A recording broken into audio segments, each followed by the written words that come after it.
கோபத்திலும் உங்களை சபிக்காத உறவு கிடைத்தால் அவர்களை விட்டு விடாதீர்கள். நீங்கள் சேர்த்து வைக்காத சொத்து அவர்கள். நரி நாய் வேஷம் போடலாம், ஆனால் நன்றியோடு இருக்க முடியாது என்பதே உண்மை. இதை போலத்தான் நம்மிடம் வேஷம் போடும் பலரின் நிலை. இறைவன் சொர்க்கத்தையே தந்தாலும் கூட ஒரு எட்டு போய் நரகத்தையும் சுற்றி பார்த்துவிட்டுதான் திருப்தி அடைவான் மனிதன். ஒரு துன்பத்திலிருந்து நாம் கற்றுக்கொள்ளும் பாடம், அந்த துன்பத்தினை வேறு யாருக்கும் கொடுக்காமல் இருப்பதற்கே. 1000 மடங்கு அன்பு உள்ளே வச்சுக்கொண்டு எதிரிய போல் தெரியும் ஒரே உறவு அப்பா மட்டுமே. இருக்கும் வர அவர் அருமை பல பேருக்கு தெரிவதில்லை.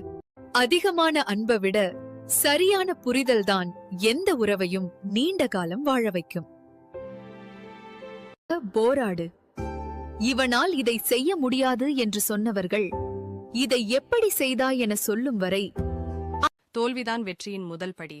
ஆனால் நம்மை சுற்றி உள்ள விளங்காதவன் மீதி உள்ள அனைத்து படிகளிலும் விளக்கெண்ணெய் ஊற்றி வைத்து விடுவான். அவ்வளவு நல்ல உள்ளம் கொண்ட மனிதர்கள் இங்கு வாழ்கிறார்கள்.